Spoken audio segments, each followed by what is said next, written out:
Now it is. Hello. Thank you. Welcome. Try to take a seat. We're going to start our conference very soon. We have an exciting program.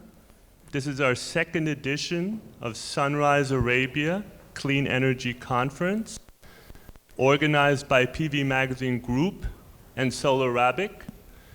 I'm very happy to work with Munif and his team and to have this second edition here in Riyadh, a booming market for solar, battery storage, green hydrogen, e-mobility, and other clean tech technology.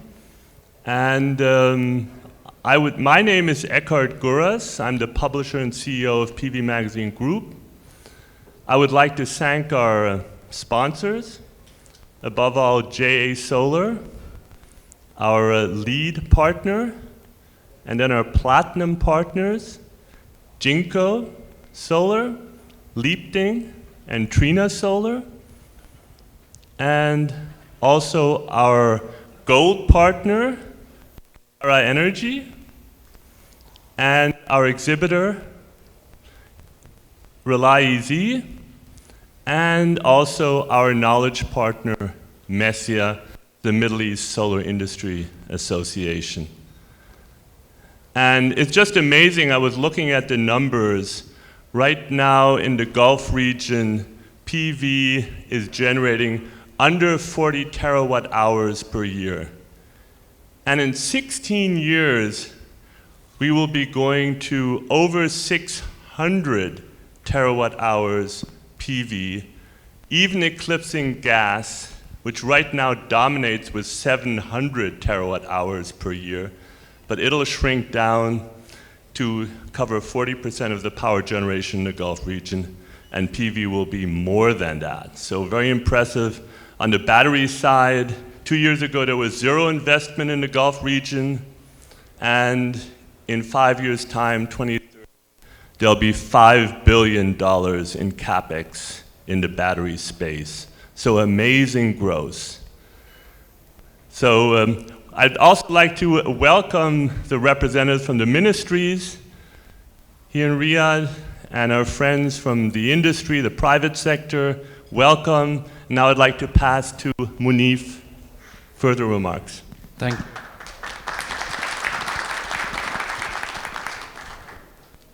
Assalamu alaikum wa rahmatullahi wa barakatuh.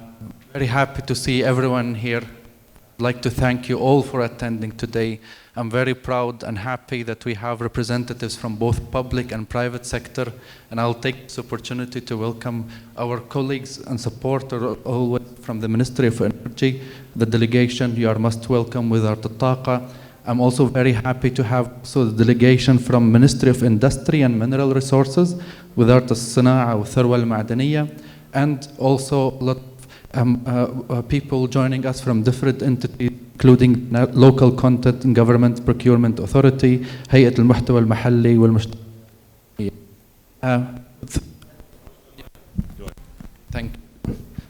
Thanks, Walid. Very happy to have everyone in here, private sector and the public sector, being together in here, committed to this market. I've been just having a discussion outside and told people, like, we've been standing, I think Muhammad from the Ministry of Energy, standing here before a year, and now we come again after a year. Typically when we visit the same place, nothing much changes, or there's a little improvement. But in Saudi Arabia, you come like you've been away for like 10 years or 20 years. MashaAllah, we're talking about the huge growth, not just in the solar industry, but we have not been talking about storage in the last year's conference. And this year, we'll come to the market that talks about 30 or even probably 40 gigawatt hours of energy storage that is being added to the grid. We are visiting now a country that has rolled out thousands of EV chargers, both AC and DC EV chargers across the country, and is pushing very hard towards the adoption of electric mobility. There's a huge achievement that is done I believe here per day, we're talking about a huge progress that is done by a huge collaboration. It's not just one entity or one company. It's a collaboration between the public sector and the private sector to develop and pick up with the whole clean tech industry. I'm very excited to have you all in here. We'll be covering plenty of topics today, starting from the growth of the solar in the clean tech sector in general here in Saudi. We'll be talking about local manufacturing, with Saudi being power horse in the region and globally, inshallah, to export to the whole world all the components that are required for the deployment of renewable energy across the world. We'll be talking later as well about energy storage, as Saudi Arabia within 1 year entered to become one of the top 10 countries, as per McKinsey, the top 10 countries in the world when it comes to energy storage, making it also a leader in this industry and definitely setting the example for other countries in the GCC. We'll be talking about promising sector, which is the CNI sector, with plenty of installations in governmental buildings, in factories, off-grid and on-grid applications, and that's something that covered in the last panel today. So I'm looking forward for a discussion with all of you. You're most welcome to join us today. I hope that it's a good investment of your time. It's a pleasure to see you all in here, to collaborate with you this day. So I will start with the first introduction with Mr. Hani Bilfas Al-Kathiri, who will be doing the keynote speech. He's the General Manager for Advisory Services at Gulf Renew, and he talking about the transmission as a key enabler of energy transition in the KSA.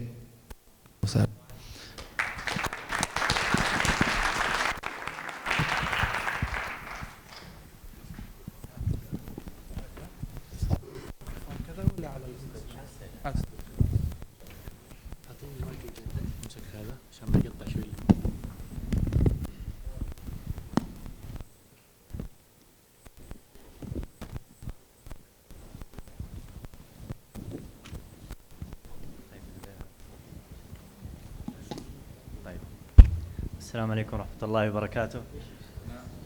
Good morning all. I'm so pleased to be in front of you.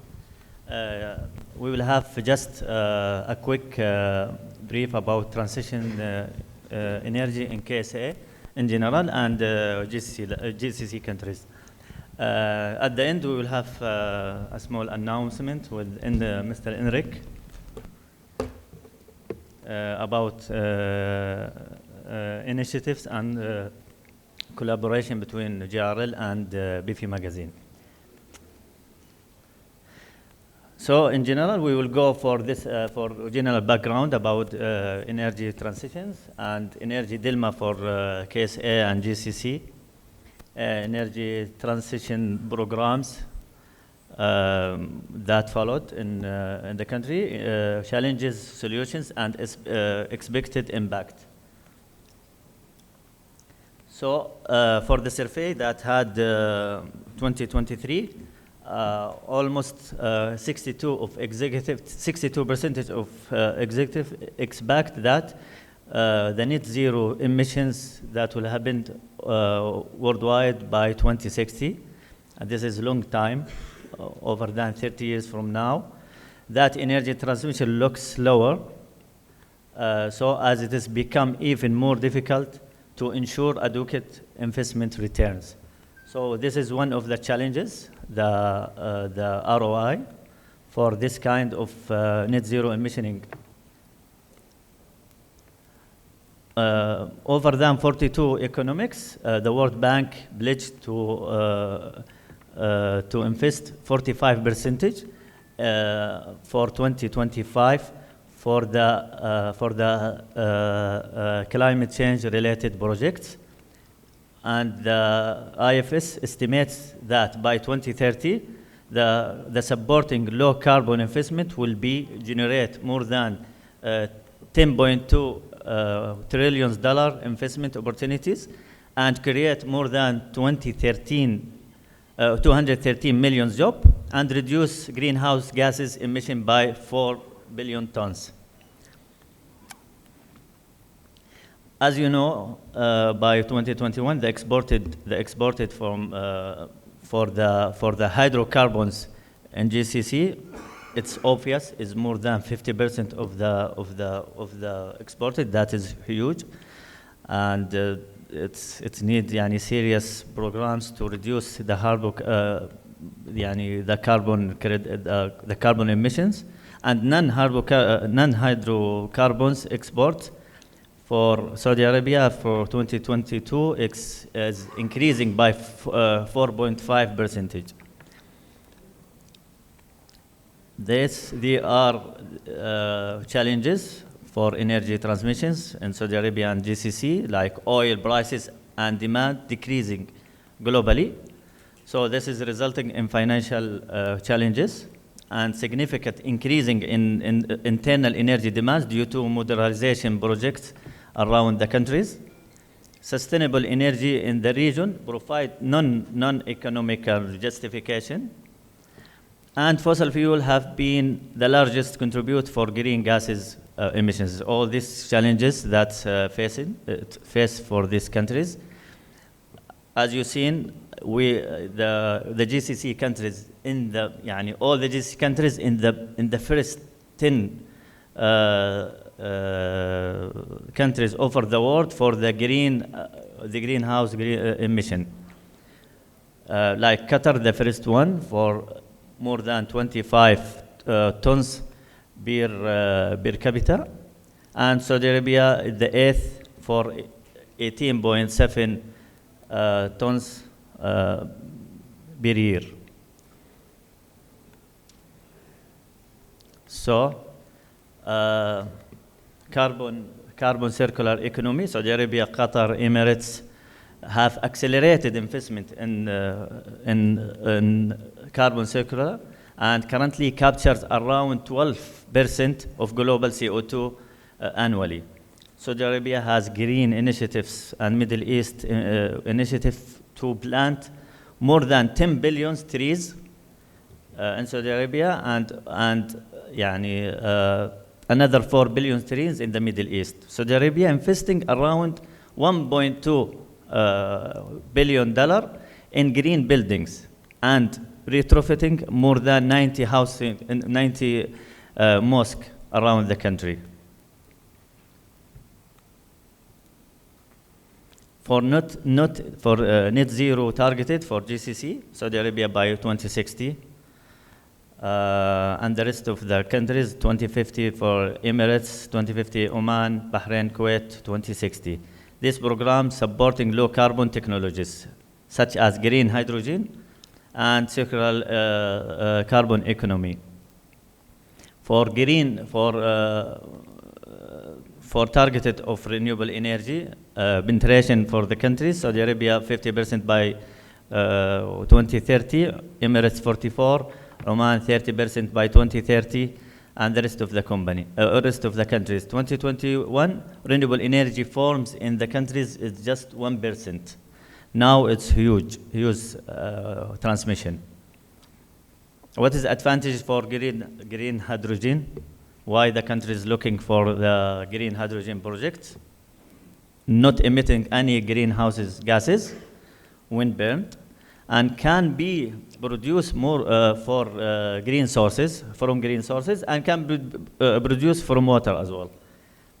And this the projects ongoing for green hydrogen. Saudi Arabia, Oman, Emirates, they invested lots of investment, like KSA invest more than 19.4 billion by 2028 or 2029. Oman $14.5 billion by 2028, and Emirates $10 billion by 2026. So there are serious projects going for this kind of technology in these three countries, which leading the energy transmission in GCC. There are, for any transmission or any targets, there are challenges, and as well as there is solutions. First challenges, high upfront cost, for sure. It is high. Meeting commitment will require increasing funding. ROI challenges are increased as well. So how can we mitigate kind of this challenge? Collaborate with investors and World Bank to encourage creation of innovative financial products to support these kind of projects, increasing grant funding, or enable debit financial without requiring government guarantee, and using AI to reduce the cost for operation or execution this project. What is the benefit if we use AI for this project? Will be decreasing, like improving maintenance cost by 70%, and production optimization over than almost 58%, supply chain optimization over than 54%, and closing talent gaps, almost 30%. Stakeholder engagement, we need participate from all stakeholders, public, private, regulators, institutes, to be part of this transition to be successes in the target years. Promote social dialogue, partners across sectors, create sustainable employment and development opportunities. This kind of conferences as well, this will help to mitigate challenges. As well as driving equitable employment. This kind of investment for renewable energy in the GCC will create more than 30 million jobs by 2030. That needs skill set of specialization, and policies will be needed to minimize impact of workers' livelihood. So how can mitigate? Develop sustainability academic and certification programs for these new skills. Incentive programs to employ effective community workers and motivate globally expertise to move to this region. Supply chain, as obviously any pandemic happens will affect the supply chain, kind of COVID or any war happened around, it will affect the supply chains. Sometimes, have you seen if there is exporting from China, that will be affected by any Yemen wars happened. It will be affected monthly. If anyone working with the exports, he will recognize that. So, this is kind of risk for associated supply chain, volume shortage, policy volatility, sourcing dependency, and long lead time, and at the end, the quality. How can we mitigate this one? By localization. Localization, all the needs or majority of the needs.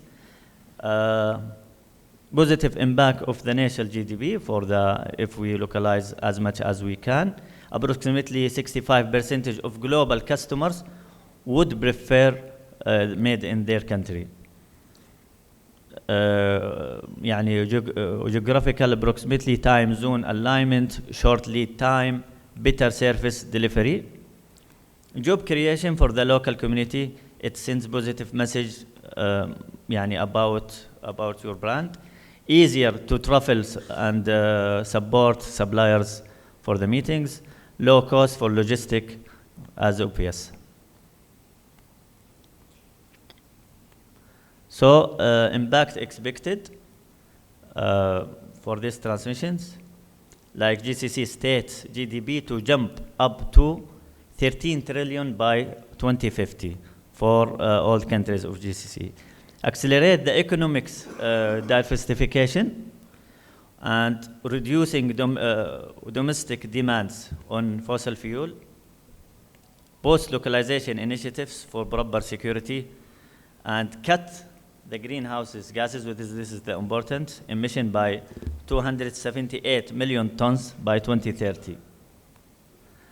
And pioneering clean energy and climate technology and innovation.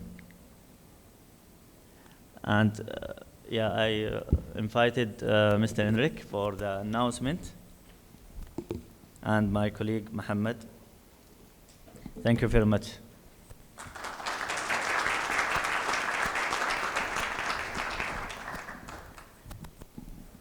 We have a little token of appreciation, Hani, for you.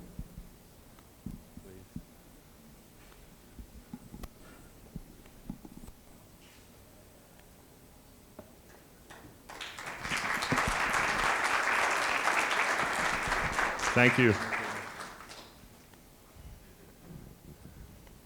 Now I would like to welcome Mohammed Al-Gamdi from the Gulf Renewable Energy Lab to join me. We'll say a few words about PV Magazine Test, which you can read about in the February issue of PV Magazine. We have copies outside. And the two of us, Gulf Renewable Energy Lab, PV Magazine Group, we have signed a cooperation agreement to extend PV Magazine Test, the program, to Saudi Arabia, to the Gulf region, to test modules outdoor to see how they perform.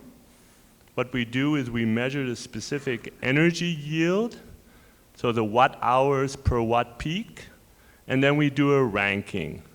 So we've been doing this since about 8 years in China, but we haven't done it outside China, so this is a big step.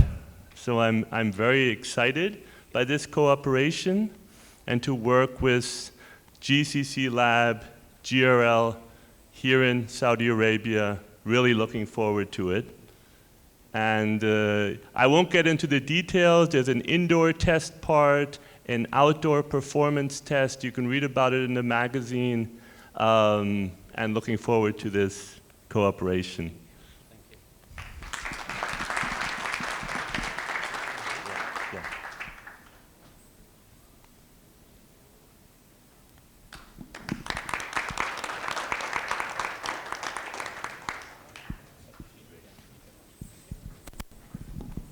So now I would like to welcome an old friend, Dr. Nabi Sharadi, to start a session, Saudi PV sector and its path towards maturity. And Nabi is, Dr. Nabi Sharadi is CTO, Chief Technology Officer of Desert Technologies, and knows the region very well. Also knows the European market very well and globally, so the word is yours.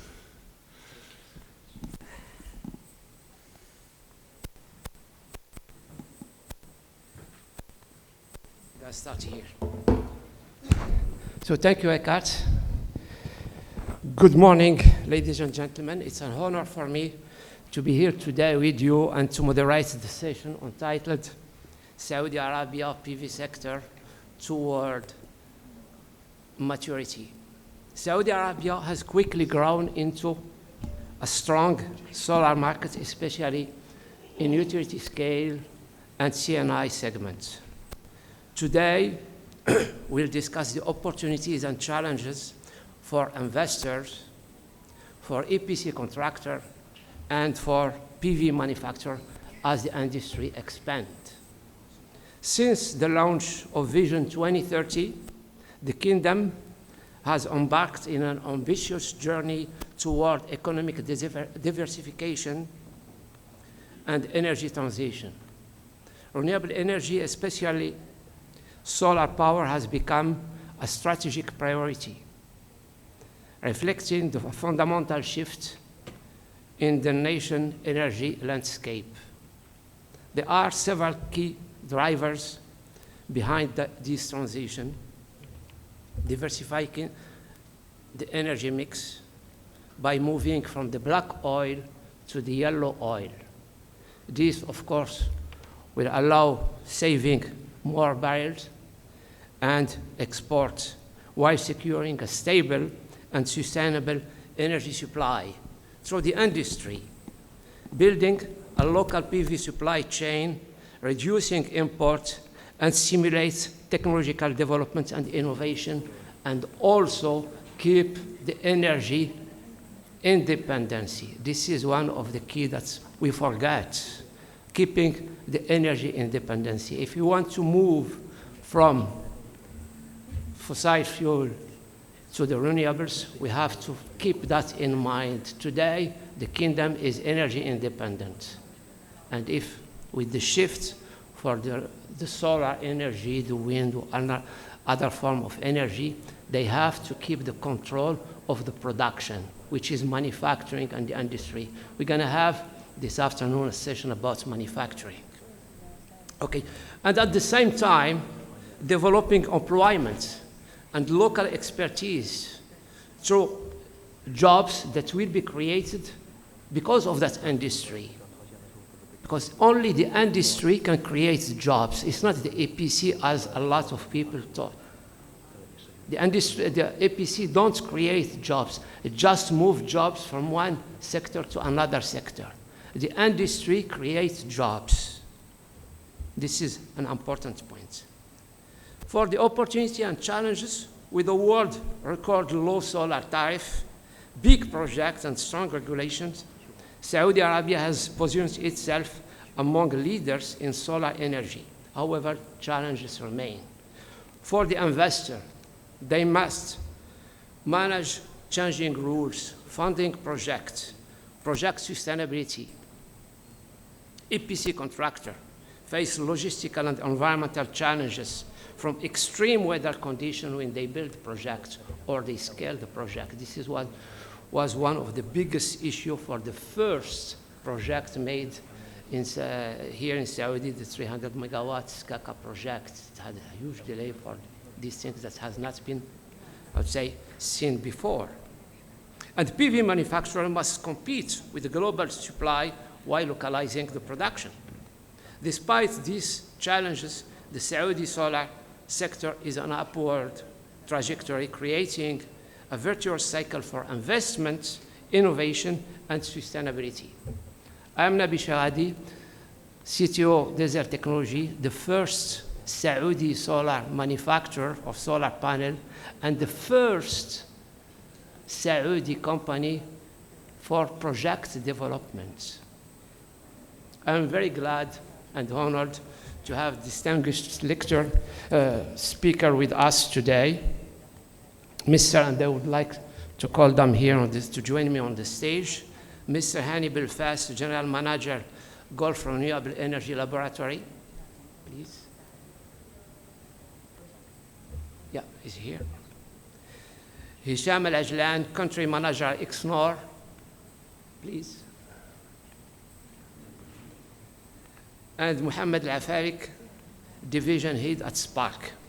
I look forward for insightful discussion with you guys and also with the audience, because I invite also the audience, please, to have questions for our speaker.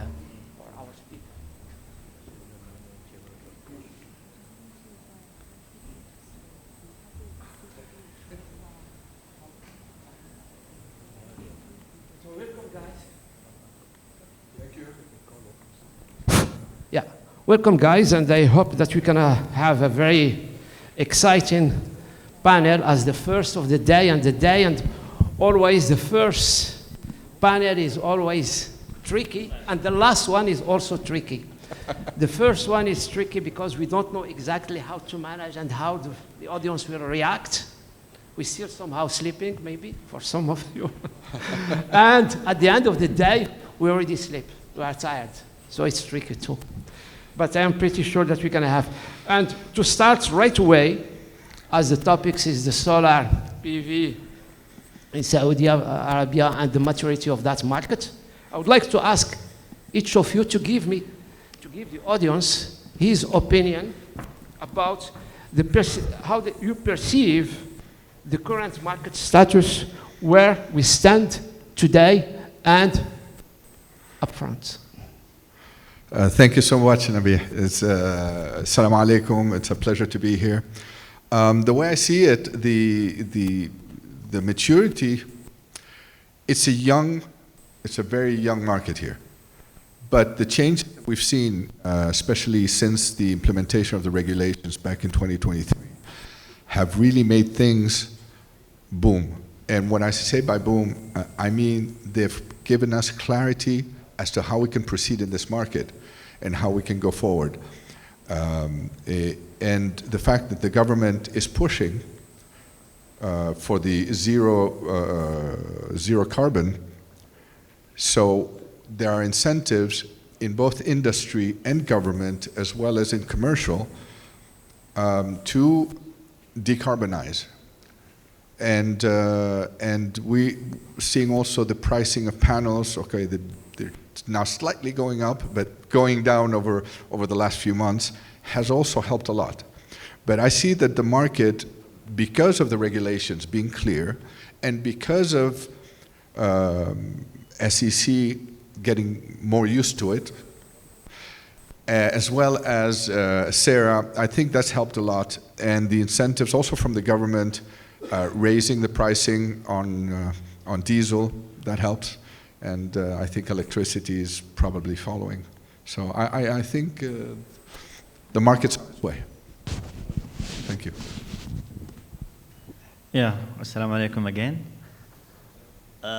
Anyone in the market since like 2013 or 2014, 15, that days, he can recognize, well, this period of the, since that time, the market going to achieve for this kind of project renewable energy in general is serious. And the target is different. The government projects and pre-development projects is different. For testing, inspection, certifications for the products is booming as different than before. And the pricing is going down for all, from product stage, service stage, and execution stage as well. So as you know, Ministry of Energy, they issuing last year a tender for pre-development of collection resources data scatters around the countries, and the target is more than 1,200 stations, meteorological stations for wind and solars. This will give you insight. The Saudi markets definitely will lead globally markets for the renewable energy, and all the stakeholders, it has to be, they have to follow, to be prepared, and to be serious for this kind of targeted 2023 and 2020 and 2060 for net zero emission.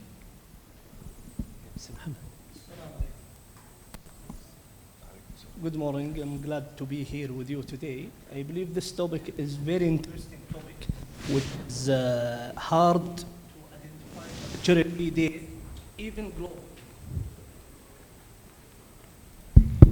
Not only in the Saudi scale, there is certain indicators for the sector maturities, such as innovation slowdown, what I have noticed that and also read about it, which is we have more than 36,000 innovations in 2022, and we have around 11,000 innovations in 2019.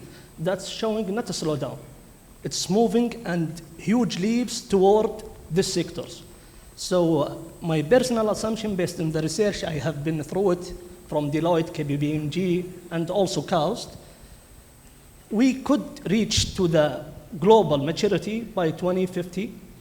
That's Saudi Arabia is going in the right path. We are building our green portfolio energy. It's involving a lot of sectors, not only the solars, but the solars technology also still need more innovations in terms of energy efficiency, in terms of desert and environmental overcoming the challenges such as the dust, etc. These challenges not yet overcome. So we are on the right path. we are going toward, inshallah, net zero carbon emissions by 2050. However, we still have a lot to be done, and still the opportunity is unlocked. Every day, unlocking new opportunities. For example, the green hydrogen sector, as highlighted by Deloitte, that will unlock around 3.1 trillion US dollar investment in solar PV technology only. So we have long path to go through. We are in the right path, and we hope, inshallah, we reach the maturity. Yeah, well, I am 100%, I would say, confident that there is a huge opportunity here in the kingdom. And I can tell you privately that I am here since 2013, and I saw the start, and I saw how the things moved. But I am still here because I believe on that, and it's going to happen. There is a huge opportunity. And especially one of the things that I would like to ask you, as you mentioned, one thing regarding the price and regarding how the price are moving up and down and all these things. What do you think about the price here in Saudi? As a citizen or as, or as a developer? Well, look, as a developer, it makes things a little harder. As a citizen, I love it. So, I mean, look, I've seen the difference too. I started with Abingoa in 2013. I was the country manager for Abingoa, and we used to have this problem. I would go and meet with SEC and try to sell them on, or convince them. We will build a solar plant. We will do it for you in a remote area where you don't have to do anything but just pay us the tariff, do a PPA agreement. And they said, but we don't pay for the fuel. Why should we pay you? So that was back in 2013. Now, the shift, and this is why I say the shift is a beautiful shift. I'm sort of skirting your question. Look, the only thing about pricing is that it can only go up. It can only go up. So therefore, I'm happy with pricing on both terms. As I said, as a citizen, I love it. Thank you. I'm very happy. As a developer, I know that as time goes, we need the support, and we will keep getting the support from the government, from the ministries, and from the regulators. And we know this, because this is a direction of the kingdom. So we're following along, and we are following Vision 2030. So, well, Hani, he says that as a citizen he's happy, as a developer he's unhappy. But there is one of the big questions that I mentioned in my introduction regarding the targets, also developing the local manufacturing in order, which is very important in order to keep the control of the products, because if you want to produce energy from the solar, we have to produce the panels ourselves. Otherwise, if we rely on others, we can imagine the problem. Okay, so from your side, as GCC lab, testing modules for everybody, and thinking about also developing the local manufacturer, like us, for instance, don't you think that there is today, I would say, two sides of the question? From one side, we look for the lowest price, while we know that unfortunately, and I can see here some of my old friends from China, the prices are fake. What is in practice today, it's below the cost. And of course, as a citizen, we are happy. But as a developer, as a competitor, we are unhappy, we cannot make it. How do you see this thing, this equation? Okay. I will go back since 2013 or 2015, as you know, Dr. Nabi. How was the price that date? Yani, it's shocked. It was 45 cents per watt for the beefy manufacturing. 45% is the price. Now is reducing or decreasing till 7% is for sure it will be unheavy for the developers, and among of that, for the other services, it is not decreasing. Like for testing, certifications, logistic, and the other related services, not reduced. Because the cost of the life increased, so the other service related, the cost of life will be same or will be increased. So the production decreasing, but the services increase. This is make so to some manufacturers is illogic to do some testing. The cost of the testing or cost of the services related testing related certification of the product is higher than significantly than the production cost. But for sure it is now we will be happy for sure. The localization will control the decreasing price, will be in the same page. What's developers, what's regulators looking for?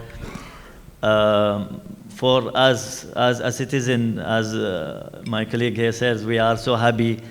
But still, the tariff of residential is almost 5 cents, but the production or the IBB is almost 2 cents or around. So, inshallah, for the next coming years, for localizations, for this kind of projects, as I know there is 2, inshallah, projects coming this year and beginning of next year for the production itself, which is leading the cost for the supply chain, others for the beefy projects that will decreasing inshallah or controlling the pricing in the countries will lead the country to be in the top for this technology amongst regionally and internationally inshallah. Okay, thank you. Well, continuing in the same mind, and I would like to ask you a question because you mentioned in your introduction somehow about the green hydrogen and the applications and all these things. How you see the collaboration between the two, I would say, sector, production for the solar panel and the producer for the hydrogen? Yes, actually, I see the green hydrogen is the complementary solution for the solar energy or for solar PVs. The challenges for solar energy is the storage, and also there is certain industry you cannot do electrification to it. It requires the fuel. And the only solution for that to complete the green hydrogen portfolio or to complete the green energy portfolio is to use the green hydrogen. So the green hydrogen will not be substantial of the solar PV, will be a complementary solution. Yes, there is a light industries that can be, it's more economical to use electrical without green hydrogen, but for the heavy industry, it's required to use the green hydrogen. That's where I see it, or how I see it, as a complementary solution. I believe we have a technical issue with the mic. Somebody can help from light it. Yeah, I think. Test. So that's the combination between these two industries. I believe the people who was working in the PV panels or solar energy, they may do not like the green hydrogen because it could impact them or using the green hydrogen as substantial. However, it's a complementary solution that's required for the research and development. That's it from my side. Okay. Well, it's still a pathway to go because some things are not very clear, especially from the hydrogen side. For solar, it's really they can plug and play. Yes, but we can go through it, inshallah, in today's conversation to clarify all these points. Well, for sure that the projects are ongoing, and we see that here, Saudi Arabia, I think that in the world is the largest project in the world. The aqua power with the air products and all this is the largest projects in the world. Yes. So there is certain challenges, as mentioned before, especially the green hydrogen will go directly to the heavy industry. Will not be used for, maybe we can use a combined or hybrid green hydrogen and electrical car to solve the car charging issue. Because as you know, it's not practical to use electrical cars for all the people. Certain people, they cannot wait for 30 minutes until they charge their cars. Usually, and as I see a lot of surveys, people taking electrical cars and they have fossil fuel cars in their houses. And they take it as a second solution and they have their backup. So the combination between the two technology, I believe, will be the solution. Okay, I see. Welcome back to Hani. Regarding always GCC Lab for me, because GCC Lab is a complementary for the manufacturer and somehow the developer, because they can act also as a third party to check the modules and so on. So how feasibility is the development, for instance, for the solar manufacturing here in the kingdom? To be back for the certification and testing services, I think it would be more feasible if we have our certification program, internally for the country, locally, to have a special requirements that it will be follow the international, but it should be deviation from the international certification programs, as well as if we localize all the services related to the certification in the country.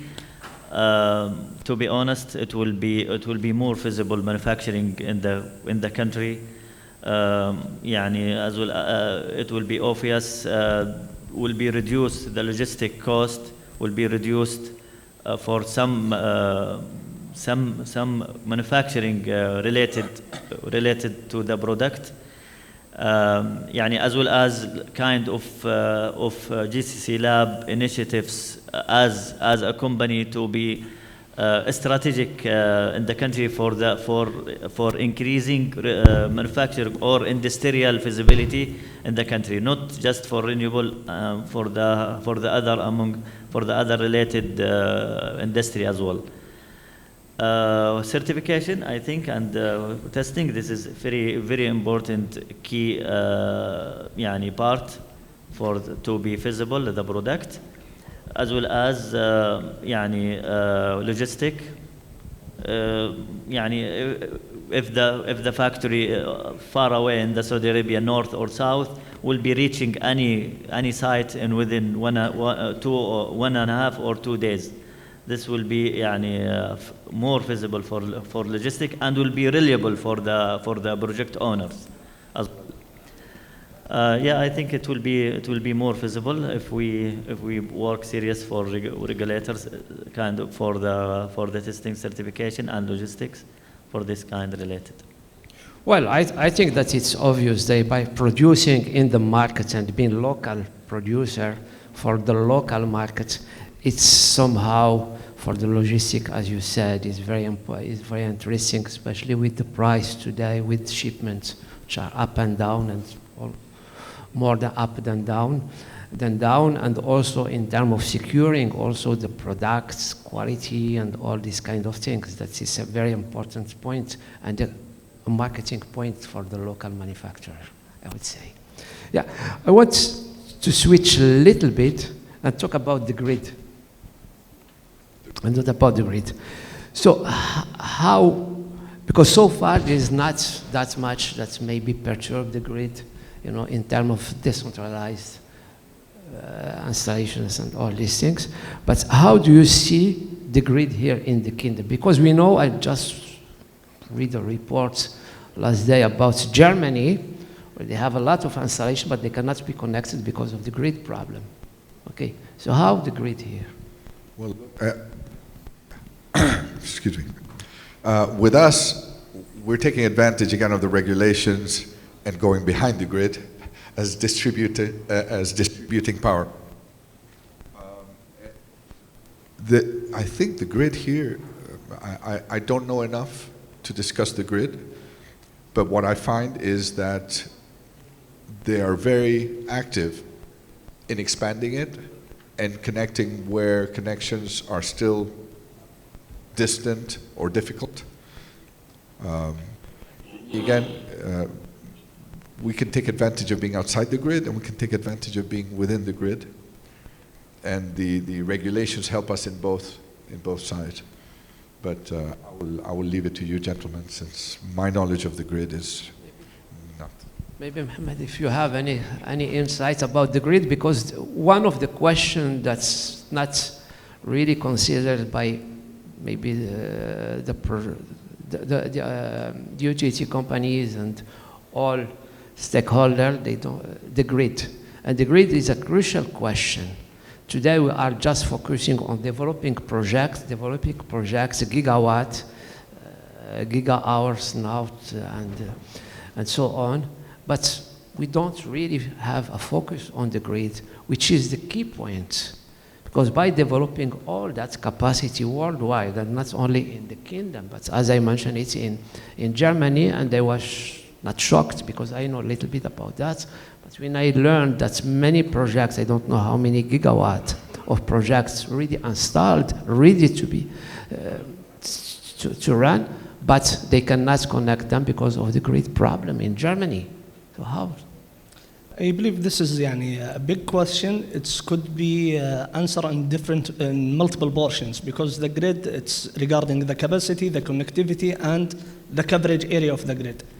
I believe people who want a clear answer for this, they may communicate with the Saudi electrical company as the main electrical operator about this. However, I have small technical background about the massive grid we have it here in Saudi Arabia.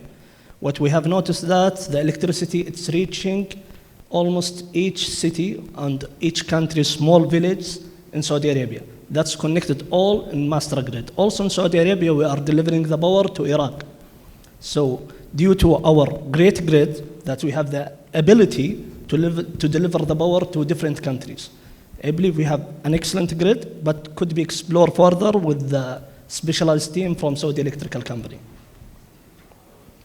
Okay, Hani, I have another question regarding the manufacturing again, because you are the one who is really here in the panel regarding, because when we talk, even if we have a session this afternoon regarding the manufacturing is toward maturity, we need the products, and as I insist in terms of, I would say, having a local product, is how do you see the technology evolution and what could be, I would not say the best technology, but the technology that could be applied here in the kingdom and with success, because the key point is not the what peak cost, but it's levelized cost of electricity, is the LCOE, which is very important. To be honest, for any new technologies, developers or the owner of the projects, they will not be ventures to invest for the new technologies without any related data or historical data for this kind of technology. We receiving I can say monthly basis about the new technologies, how to test it, how to check the reliability, performance of these new technologies. We have lots of conversion projects for different manufacturers from China or from the other countries to check the new technologies reliability in this harsh environmental conditions. We do kind of this conversion project or performance project since 2018. To be honest, the new technologies is it is so fast happened. It's so fast developed. We trying to be aligned with these new technologies to deploy it in this country deployed it for these harsh environments. We working part or shoulder by shoulder with the regulators, developers, to to be one of their technical arm for this kind of new technologies.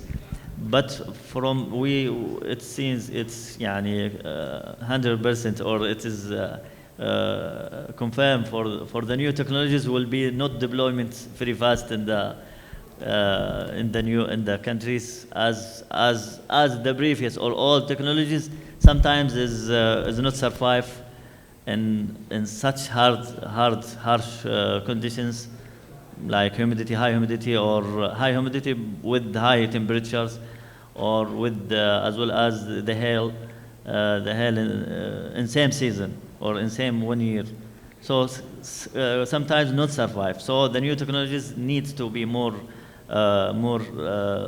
tested, more confirmed performance assuring to be deployed in the country.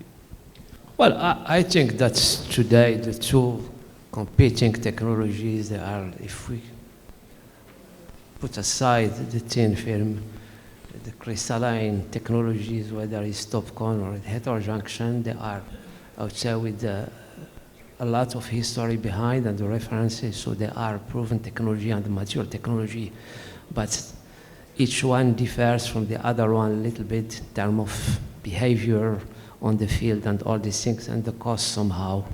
But as I said before, that's the cost is the key, is the king. Can they compete with the Chinese? That's a huge question.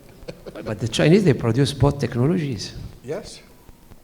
They produce amazing technologies, and they keep the cost down. So bringing it here, localization is amazing, and it has to be done, absolutely. But there's going to be an uphill because the cost is going to have to be high at first.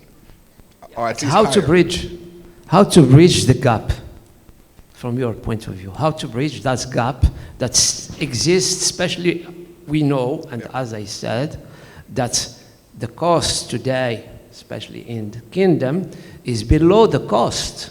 Yes. Is below the production cost. Right. So how a manufacturer today in the kingdom can produce and compete? How to bridge the cost? Incentive. What mechanism? Well, I mean, the same mechanisms that keep the cost of the energy low, those can be switched to manufacturing.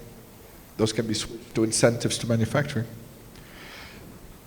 Again, either way, you have to you have to take one step at a time. You have to start the manufacturing, you have to do the technology, you have to do the R&D, you have to spend on the R&D, have the technology be the best technology there is, and if it's technology that's original and unique, then it sells itself.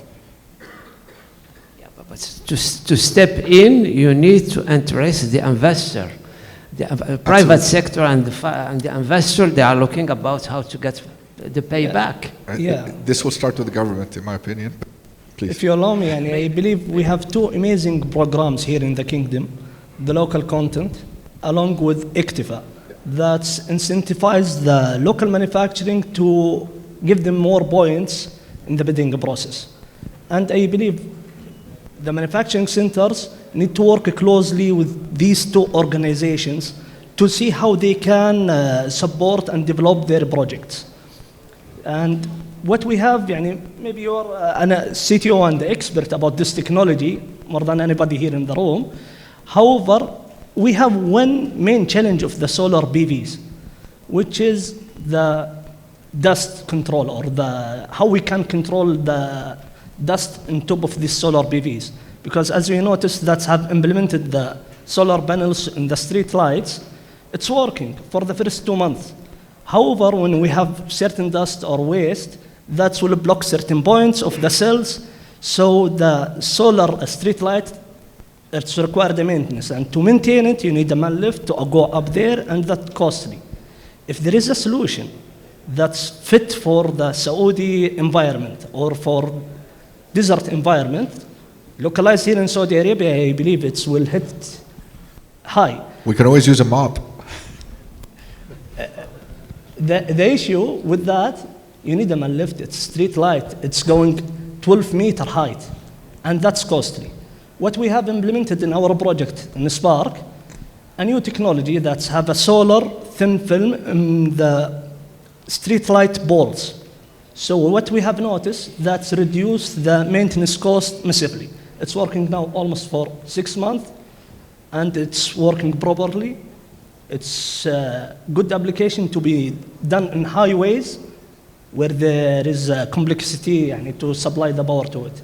I believe there is certain technologies suitable only for the desert environment. If the local manufacturing work with the local content and active programs to develop this technology to fit the Saudi environment, that will be an amazing. And that may help. Back to your questions about how to beat China, let's say. For sure, it is a challenge, but we cannot stay, just sit and we say we cannot beat them. No. The Saudi Arabia, they have more incentive programs, they have fundings for manufacturing, like during Corona, the manufacturer in Saudi Arabia producing equipment, products that before Corona we imported. But during Corona, we immediately we manufacture because there is some funding, there is some programs that supporting manufacturers. For sure, a Chinese manufacturer, they get benefit from their government incentives. They take it seriously, and they apply smarter to how to get these advantages. Saudi Arabia, I think there is in the investment ministry, there is SDIF, there is funding. Mudun, I think there is some initiative for Mudun for the lands. It has to be regulated and serious and take it smarter by the investor how to combine this kind of incentives and funding. One more things regarding developers. Lots of developers looking for the bankable historical performance for the products. For sure, the new manufacturer will not have that historical performance data for the product, especially in Saudi Arabia. For needs, the manufacturer need supporting from the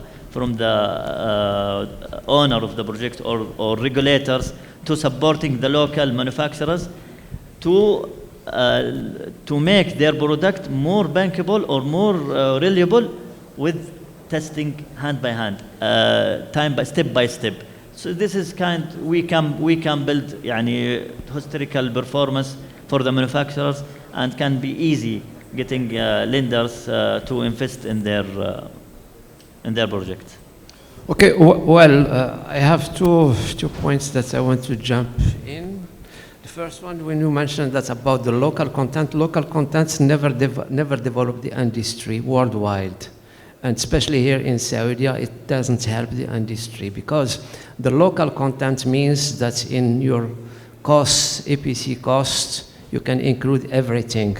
The car that you rent, the restaurant that you pay, and it's a local content. And this doesn't help the industry, unfortunately. However, the localization that has been started last year, it might help somehow, because it imposes the certain amounts of the module should be made locally. This is a very important point. Yes, please. Yeah, I believe there is a combination efforts that if the investor gets benefits of it, that will help him a lot. What I mean, Aramco is the biggest oil and gas company in the world. Now they have a specific program for localization called Iktifa, along with the local contents that give the local manufacturer the combination support in his tender package or in his procurement process. And also, as I know, there is another program for each mega company in Saudi Arabia, Sabiq, Ma'aden, etc. So the local manufacturer here in Saudi Arabia, he need to approach them, or he need to communicate with them to start finding the solution for his challenges, because each local manufacturer has its own challenges. There is no typical challenges for all industries. So what I believe, the combination of the localization programs here in Saudi Arabia between the big companies in the private sector and governmental sectors, if the local investor utilize it smartly, he will find big opportunities to overcome his challenges. Yes, it's not mean that you manufacture in Saudi Arabia and you multiply the global price by 3 times because you are here. No, but however, they will give you certain points, finding the solutions to support this industry. I believe it's not an easy effort because an investor, he will focus on his day-to-day production.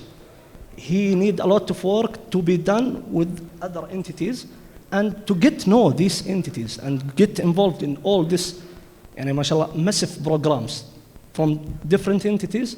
That's required an effort from the investor side also and from the program owner or program establisher. That's from my point of view. Okay. Okay, thank you. Well, I would like to open the discussion to the audience. If any question like that, I will not be monopolizing the podium alone with this, with our guests. Is there any question from the audience, please? Yes, please. I'll just speak like that. You're going to have a microphone. Thank you very much for the wonderful panel. So my question is related to the last discussion we just had. So I was expecting somebody to bring up. Okay, thank you. So to bring up leveraging talents we have here, right, for innovation. Because innovation usually is the disruptive factor, okay? So I don't want to, if I want to take a recent example with AI, we've seen how China have been able to develop solutions cutting down cost by almost 100%. So these things are possible, but there needs to be incentives to encourage the young minds to take risk. And there has to be an environment that encourages that. You know, we need a strong VC ecosystems that is ready to put money into risky projects. It's not going to pay immediately, but in the long term, we'll get there. So I think innovation is a big part of the equation. Well, thank you so much for that question, the comment. That, of course, the talent is one of the important things. And as I mentioned it in my introduction, that developing the industry will bring an expertise that doesn't exist yet, or not enough, and develop through the existing potential, human potential here in the kingdom. People are well educated, and develop the local expertise. This is a very important point. Maybe, Hani, you had this kind of situation when you set up the GCC lab. Yeah, we can see some institutions or research centers, and they have talented researchers, kind like KAUST. They have a research center specialized for beefy technologies or solar energy in general, and as well as collaboration with NEOM, with Aqua, as well as KFUBM. They are working with the researchers. They take it serious for this innovation. KAUST. KAXT as well, yeah. KAXT Science City, King Abdulaziz as well. By the way, I'm ex-KAXT. So it is, they have the solar village in Riyadh here, Al Unaina. This is specialized mainly for the solar, environmental testing. Real testing, not just the research. For any research had in Saudi Arabia or happened in Saudi Arabia or happened in Saudi Arabia, they can implement it in that village. We had before when I was in KAXT, lots of researchers from GCC. They reaching KAXT to implement their innovation or their research. So I think it's researching centers align with the industrial testing, align with the environmental performance. It will lead يعني success of the new technologies or the current technologies. Hisham, how do you deal with, for instance, the talent in your company, project development and all this? Well, first of all, we're finding that there is a lot of talent out there.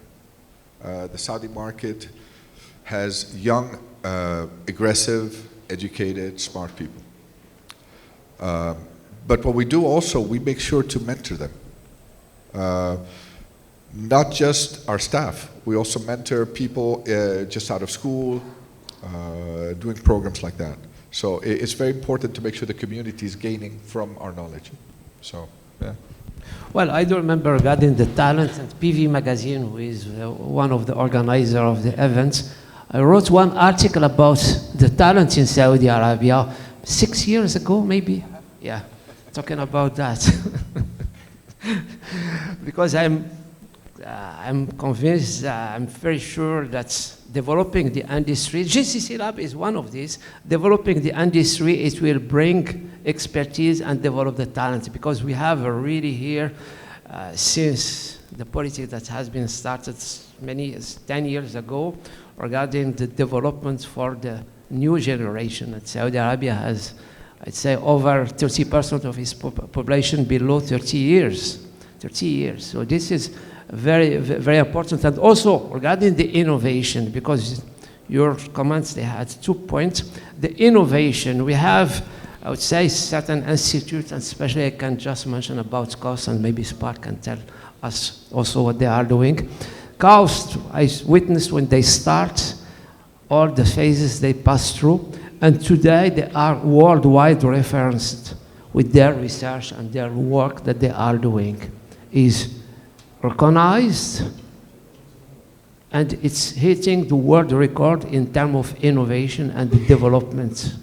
So it's something that we can benefit here in the country by developing the manufacturing. Maybe, Mohammed, you can tell us something about what you are doing also. Yes, in that. I will say it briefly because I believe KFUBM, KAUST, other universities in Saudi Arabia, is governmental entities. They are developing the R&D and did massive research papers regarding these technologies.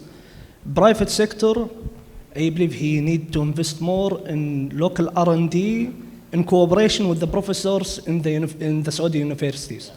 Because the private sector, usually they do their R&D, as I understand at least, through international consultants or through their global companies that's in different countries. So here we have a professor trying to research paper, and he want to find a founder for his program from the private sector.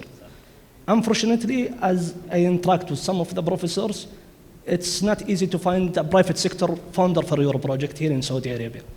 I believe in US, other countries, the private sector is involved more in funding R&D project with the university professors.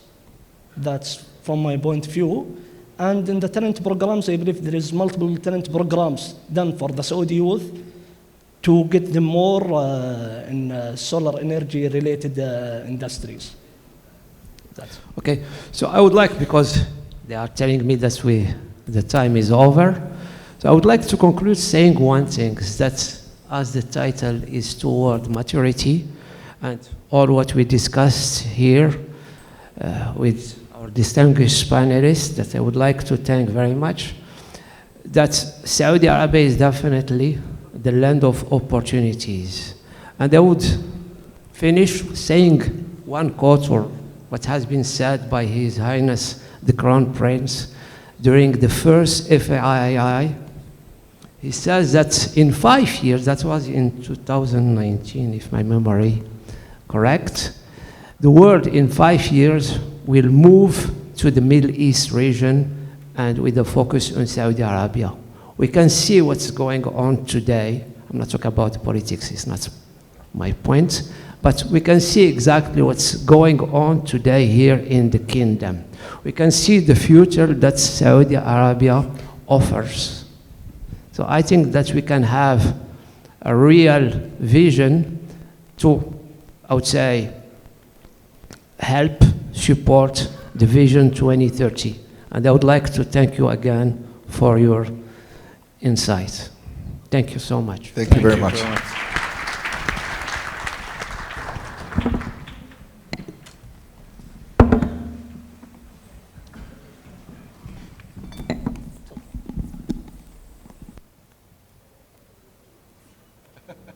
Thank you so much, our esteemed speakers. Thank you, Dr. Nabi, and our panelists for sharing these insightful discussions. I'd like to kindly ask you to stay on the stage just to give you a small token of appreciation for your participation today. Thank you so much.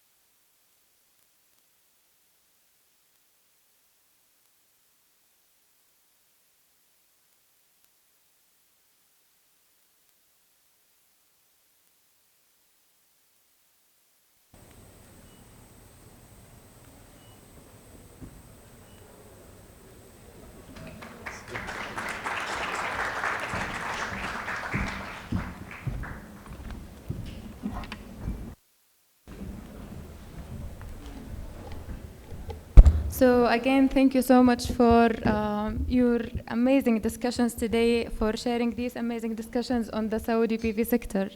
Now, we'd love to dive into deeper into maximizing the solar installations efficiency. And it's my pleasure to invite Asil Al-Sadi, the Technical Service Manager at JA Solar, where she will take us through the latest innovations and best practices to enhance the solar performance in the region. Asil, the floor is yours.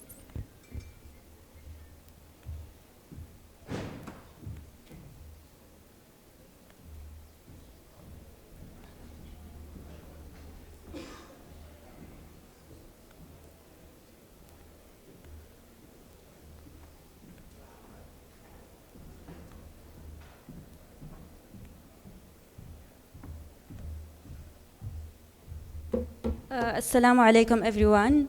It's Asil Al-Sadi and I'm the technical manager at JA Solar. And today I will discuss about maximizing solar installation to entitle a commercial industrial sector at Saudi Arabia. So let's delve into technical. We organized this presentation into 3 key sections. So the first one, we will discuss about JA Solar overview, and then we will talk about continuous advancement in JA Solar development and innovation, and then we will end with industry trend in commercial industrial sector.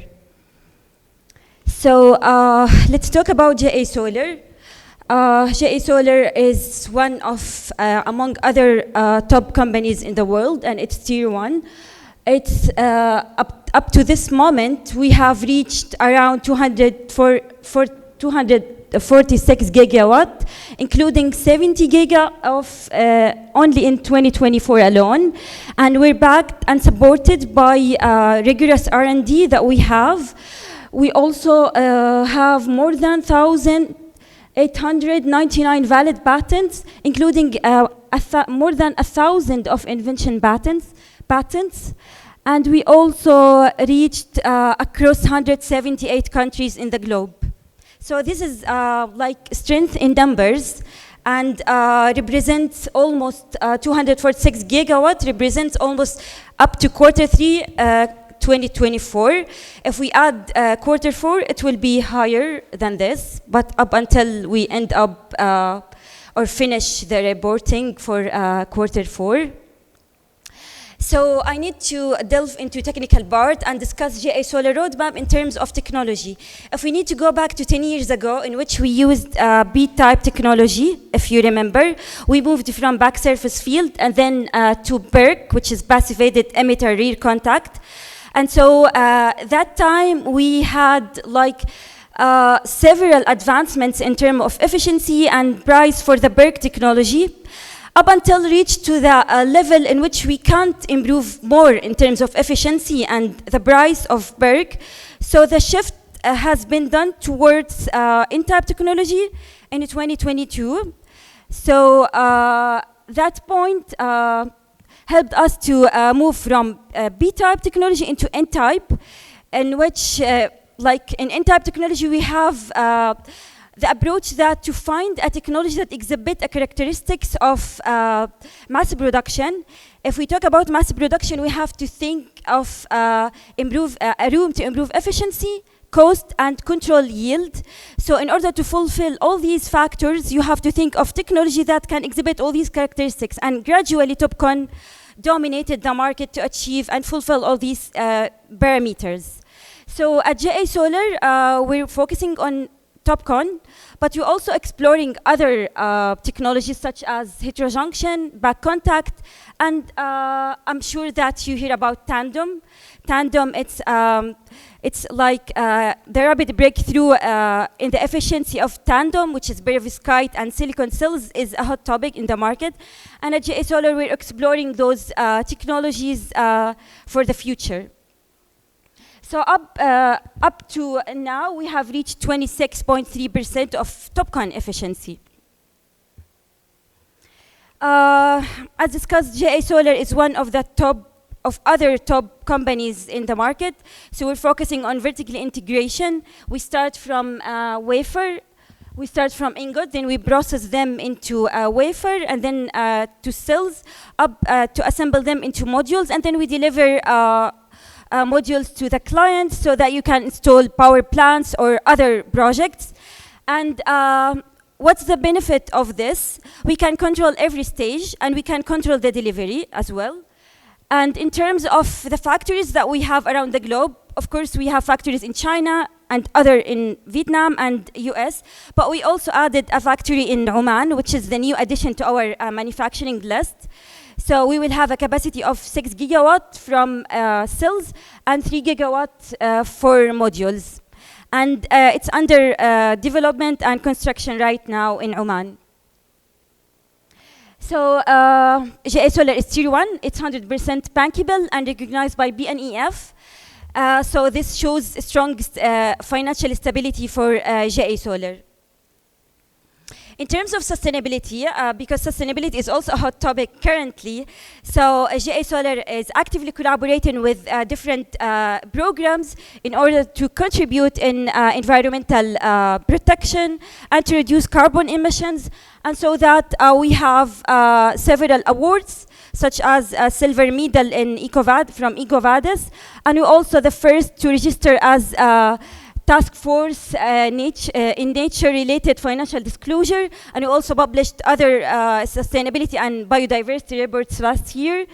So we're committed to creating full life cycle green products.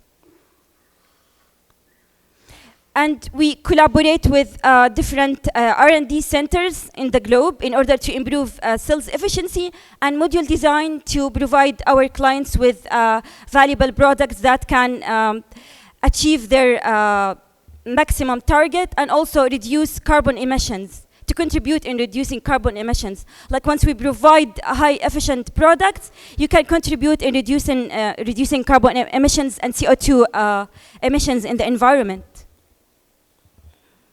So our cells already tested by Institute of Solar Energy in Hamlin. It's a renowned institute globally. And we have obtained first ranked in terms of TOPCon mass-produced large-size cells last year. And our cells are listed in solar cells efficiency tables. So those are a testament of GA Solar achievements in terms of R&D. And I'm sure and I'm confident that collaboration with local and regional lab in the region can help us and bring additional benefits for Saudi and other Arabian markets here. So let's delve into the technical part. This chapter will discuss continuous advancement in GA solar development and innovation. I would like to discuss first, once the introduction of N-type technology in 2022 in GA Solar, we released a product or a series named DB Blue 4, and then further advancements for the cells and the module design have been done to launch DB Blue 4 Pro series, and which is the mainstream product that we're using right now, up until to announce DB Blue 5, which is the latest innovation. So if you inquire about the latest product that we have in terms of innovation and in terms of improved characteristics, so DB Blue 5 is the latest one that we have, and it's based on TOPCon N-type technology. Building on this point, let's move on. We improved the characteristics of the product in terms of optical and electrical ones to improve bifaciality factor and to reduce temperature coefficient. And this can bring additional power generation across the project life cycle. However, this product is the latest innovation, but it will be available for mass production by Q4 2025. So in the meantime, our current or mainstream product, which is DB Blue 4 Pro series, it has a range of a small size up until bigger size. So we can use the dimensions of 2278 by 1134 and 2382 by 1134. Those two dimensions are used for commercial industrial sector. So we have the small size that can be used for residential, for maybe other markets, maybe can be used in Europe or other markets that are required to have restrictions in weight, so they use the small size or compact design. But in commercial industrial sector, we advise to use 72 and 66, so those can be used, and those products are bifacial. So bifacial product can provide,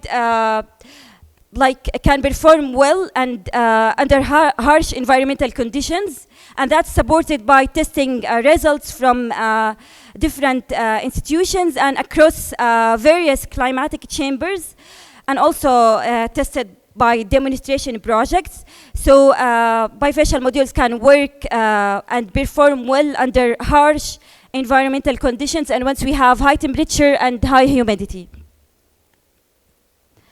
So we have other applications for our modules. I mean, we have to tackle each environment, like each environment has to be, we need to utilize the resources that we have, and that's why we optimize the product design that we're having in our hands to be used with the resources that we have. For example, we can deploy PV modules on water bodies. So once we have a scarcity of lands or we need to utilize water bodies, we can install PV modules on water bodies or close to seaside. So we have applications that are applicable for such environment. We also have products for desert, and I will discuss them later. And I will entitle only the product that's used for commercial industrial sector to tackle the dust that we have in our region. And we have other products that are used for plateau or extreme cold and hot, humid environments. So what we do is to optimize the design of our product in order to be used for other environments in the regions, so that we can utilize the resources on hand. So as we're discussing commercial industrial sector, I would like to discuss anti-dust product. So this product has a feature of, it's the same, like if I need to talk about the dimension of the product, it's the same than to the one that we discussed earlier, but we add additional feature on the frame side. We add a drainage holes. So those drainage holes can be used to drain water, like once we have cleaning cycles or we have rainwater, so water can wash dust away and avoid accumulation or dust buildup. So this product can be used for a commercial industrial sector to reduce the dust accumulation. And let's move on. As you can see here, the regular or conventional product, as you can see, there is dust accumulation on the short side of the frame. So once we added the drainage holes on the short side of the frame, and because of once we install products on commercial industrial applications, we have a small angle. So the solution by adding drainage holes on the short side of the frame can reduce the dust accumulation and like evenly distribute dust after we do cleaning or after rain wash away dust. So later on, dust can be evenly distributed on the surface of the module. So this can help to avoid any accumulation in any side of the module, and so improve the performance of the system and increase the power generation across or during the project life cycle. And also it will help us to reduce operation and maintenance costs. And if we need to install products in commercial industrial sectors for areas close to seaside, we have options of sky blue and ocean blue. So these products can be used for areas close to seaside and to deploy them over water bodies. Like optimizing the resources that we have can tackle any environment and can help us to install products wherever we have any obstacle or any challenge. So as a result of rigorous R&D and improved design, we have obtained several certifications and awards from different bodies, whether international or regional. So those are samples of them that represent our work and our rigorous R&D and collaboration with other R&D institutes around the globe. So let's move to the third chapter or third section, which is industry trend in commercial industrial sector. As we have in the Kingdom of Saudi Arabia already committed to have 50% of its power generated from renewable energy by 2030. It's a vision 2030. And in Saudi Arabia, we have abundant of solar radiation, which representing more than 3,000 sunny hours already available. So we can use and utilize the resources that we have, and also we're backed and supported by governmental support and vision, on top of them, Vision 2030. And we have the infrastructure to deploy and to reach the target in Saudi Arabia.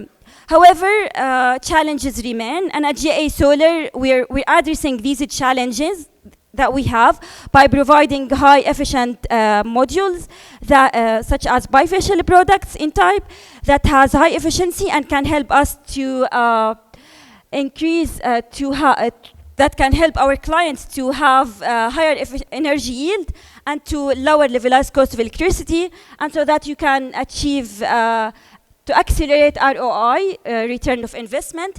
And of course, bifacial modules can work and perform well, as we discussed, in harsh environmental conditions. So because these products are encapsulated between double glass glass-to-glass layers. So these modules are tested under different environmental, different climatic chambers, and under different demonstration projects, and shown very well performance in terms of such high temperature and high humid environment. And this will help us to reduce carbon emissions in terms of sustainability, because we have to think of sustainability and to reduce carbon emission. And also, it will help us support circular economy and to have longevity, because in-type products have proper and reduced annual degradation, so we can achieve longevity and have generation across proper generation across the project life cycle. So in terms of references, we have more than 250 megawatt already installed in commercial industrial sector in Saudi Arabia. And these are a couple of references. So we have NADEC project. It has a capacity of 30 megawatt. And it's located in Saudi Arabia. It's already operated, and since 2021, I have to include the year of installation, but I forgot. But it's already installed and commissioned, and it's already operated. It's already in operation right now. We have other product, which is Layla project. It has a capacity of 13 mega, and it's already in operation. And we also have other projects in NEOM, one of them 4.5 mega, and the other one 5.5 mega, total 10 megawatt. Those projects already installed and in operation right now. Other project for Axona with a capacity of 65 megawatt. It's located in Jubail in Saudi Arabia, and it's already in operation. And we have other several projects installed in rooftops and in other in residential, no, not residential, this is a commercial industrial sector for building that's working for a factory, for their head office and for their factory. And it's located in Riyadh. So to conclude, I would like to highlight that we have rigorous R&D, because we have to follow up the market and to like introducing new products in terms of cells and in terms of modules, and to work on each environment, like to provide modules that are applicable for each environment, whether it's high temperature, high humidity, or other cold environments, and even dusty ones, like in deserts. And we also at JA Solar already tested our products at different climatic chambers, and we have several demonstration projects that proved the quality and reliability of our products. We also have tested our products, tested our cells in ISF Lab, which is Institute of Solar Energy in Hamlin, and our cells already listed in solar cell efficiency table, as we discussed earlier. And we have a strong track record in Saudi Arabia market in terms of commercial industrial sector. That's all from my side. Thank you for your listening.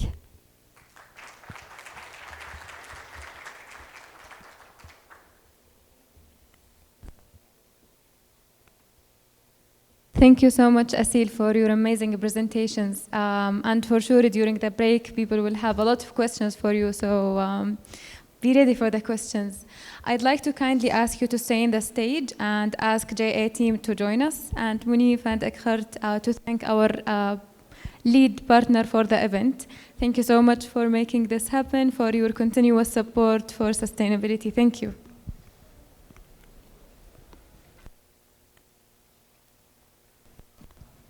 Yes, thank you very much. Very interesting.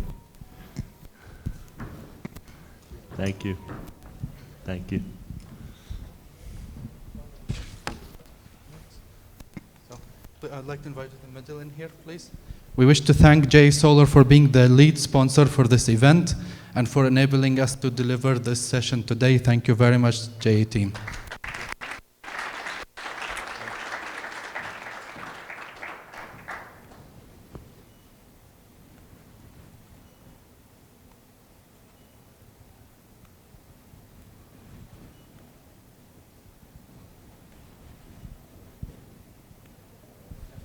Thank you. Thank you. Thank you.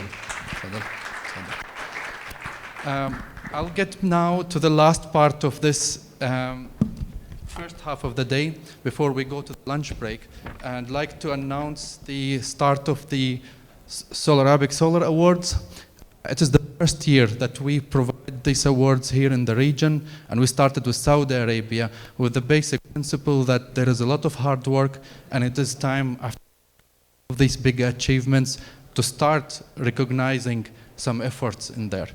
We know that the awards are never inclusive. They can never deliver the right appreciation to everyone in the industry that has contributed over the past 10 years in here, but at least we need to start, and we'll be very happy to cover a few topics, the most important topics today. Maybe I'll use this one. Can you hear me? I hope it works. Yeah, so this has to be clearer. We'll start with the first award.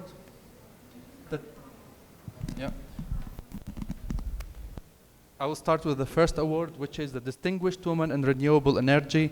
There's a huge contribution. The renewable energy has been a great start, not just with clean energy, but also a great start with the higher participation of the female workforce in the renewable energy, and we want to appreciate that. And the award for the Distinguished Woman in Renewable Energy for KSA 2025, recognizing her contributions throughout 2024, goes to Amal Abdelaziz from Aqua Power.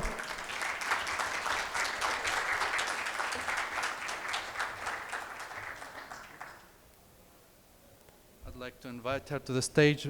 Amal has participated in more than 12 gigawatts of projects with Aqua Power, and we would like to say thank you to her.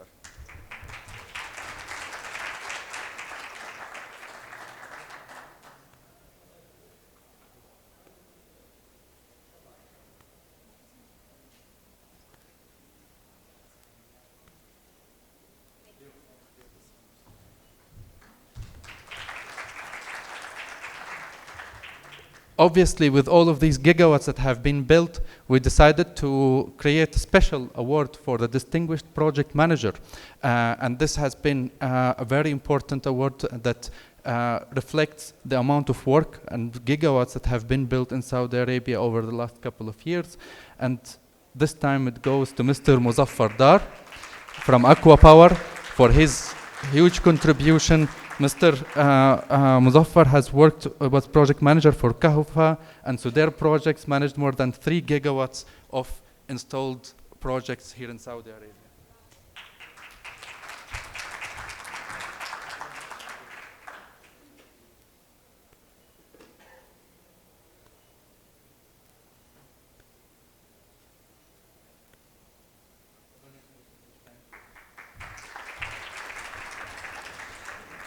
The third award that we have, which is the Distinguished Industry Contributor Award, it goes to obviously the people that have contributed, we all contributed to the industry.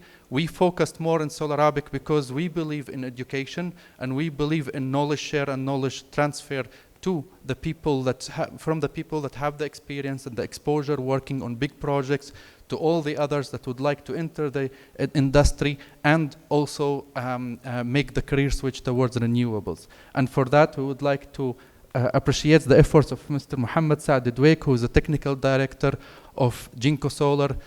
They didn't just deliver 6 gigawatts of solar last year, but they also delivered a lot of knowledge and transferred a lot here to the region. I'd like to invite him to the stage, please.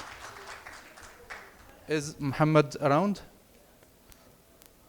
Okay, maybe if Mohammed is not around, we will delay the award a little bit. Okay, the next one is the Distinguished Young Talent Award. It comes now after the topic of the importance of talent here in the region. And we have seen some local talent in Saudi Arabia that started their career in the clean tech industry from the first day of their career and developed from private sector to public sector and contributed a lot to the development of this industry. And for that, I'd like to invite Mr. Al-Walid Al-Rayani for the Distinguished Young Talent Award for all of his contributions in the EV charging sector. Currently, he's working as an advisor to SEC for e-mobility and was responsible for the deployment of thousands of EV chargers here in the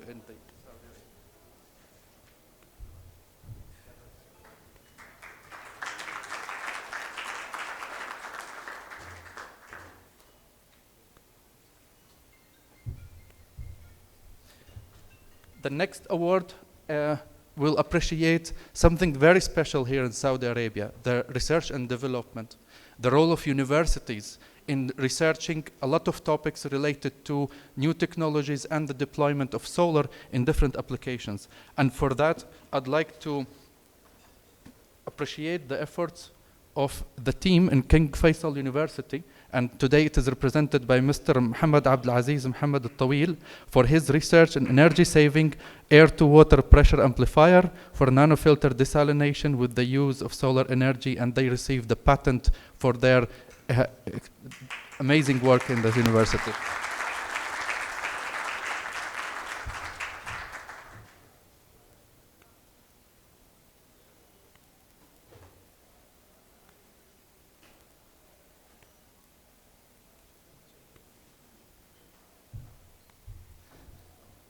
This part actually is one of the parts that makes me very optimistic about the sector in Saudi Arabia. We're not talking about installation, we're not talking about only manufacturing, but also innovation, and the amount of patents that have been filed here in Saudi Arabia and by Saudi researchers abroad in Europe and the United States has been impressive over the last years, and we'll be very happy to do that.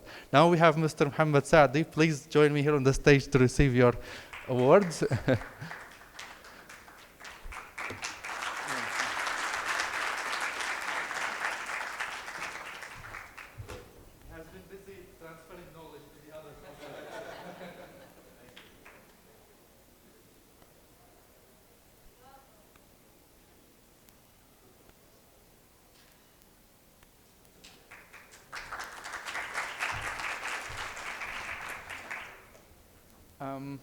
For the next award, I haven't seen the representatives yet. It is the Premium CNI Developer Award that appreciates the efforts of the best CNI solar developer here in Saudi Arabia, that they play a key role today because they are not just building solar, but also building the trust in solar. So people will see the first projects as successful projects done at high quality and delivering the energy yield that is expected and the economical benefit out of it. And with this award goes to Tarshid, the National Energy Services Company. I haven't seen the team yet around. I don't know if someone from Tarshid is available. Hopefully then we will hand over the award in the second part of the day. Next one is the EV Charger Technology Leader Award, and we want to appreciate the efforts over the last couple of years for the deployment of a lot of AC and DC chargers here in Saudi Arabia. And I believe one of the biggest projects that is known here, the Roshan projects, with approximately 1,300 chargers. I'd like to invite Mr. Muhammad from Schneider Electric to receive the award. Thank you. Congratulations.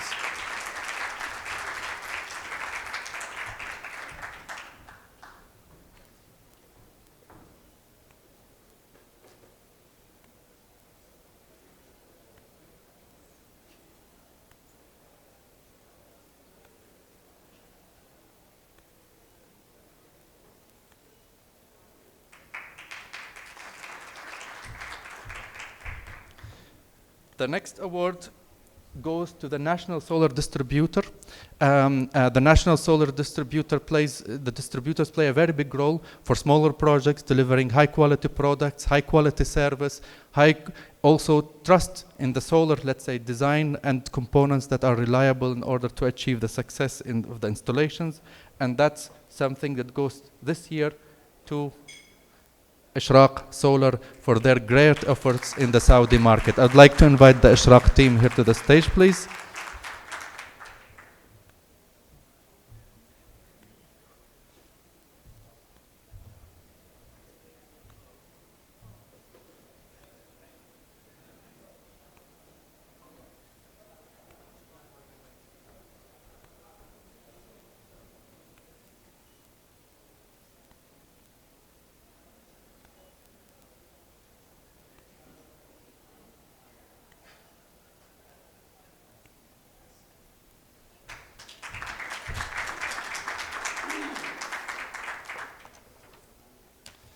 The next award is the Premium CNI EPC Award that also recognizes the efforts of the companies that do the installation, the design, the procurement of solar plants. We're focusing here on the CNI sector, these guys that are installing that on the roofs of buildings, governmental buildings, and private sector. And the award this year goes to the Electric House Systems. I want to make sure that someone from the Electric House is available. Yeah.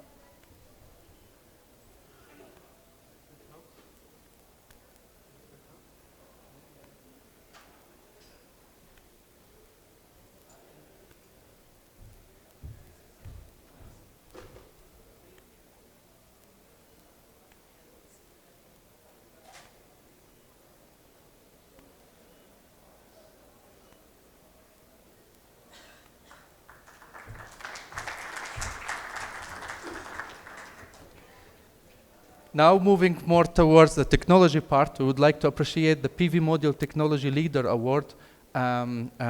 This recognizes the solar PV manufacturer that has shipped the most volume here to the Saudi market and contributed a lot to the growth of the region in here.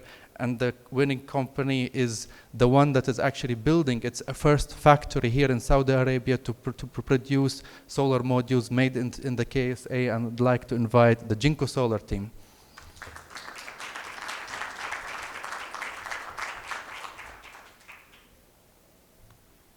Very happy to have Mr. Yasser Zaidan, the sales manager of Jinko.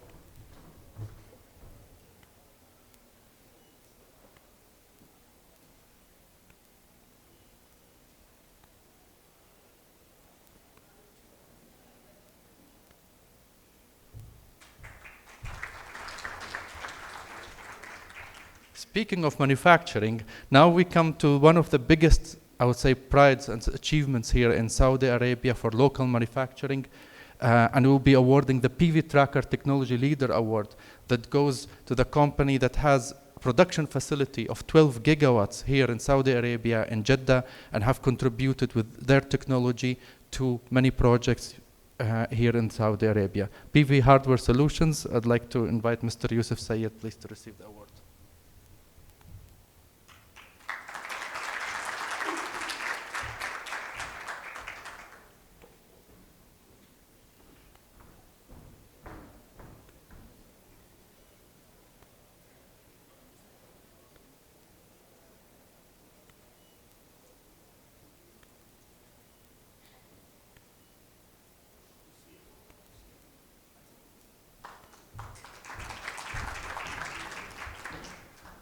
The next award, obviously, the hardware doesn't work without software, and software plays a very big role in digitalization. AI contribute a lot to the success of the solar technology, and we have the Renewable Energy Digital Technology Provider Leader Award that will be awarded this year to Optimal PV for their software that helps to design high-quality designs for solar PV at a very minimal effort, and I'd like to welcome you.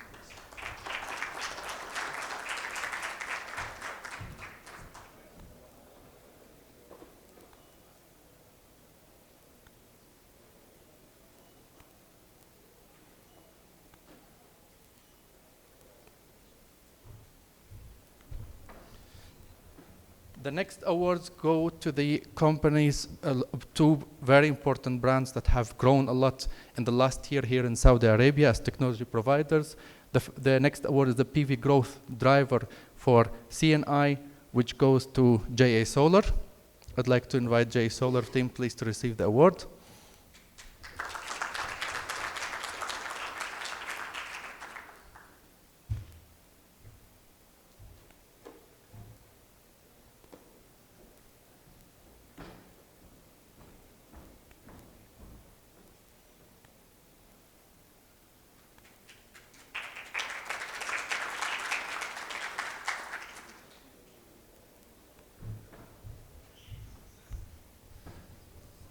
And the next award recognizes the growth and to the entry to the utility scale sector as a technology provider here in Saudi Arabia for the PV growth driver at the utility scale level. And the award goes to Trina Solar for their huge contribution and their participation in the Haddon project. And also today I just got an email from Trina Solar for an official press release that they are starting a 3 gigawatt tracker factory in Jeddah. So a lot of growth, and I would like to welcome you here on the stage, please.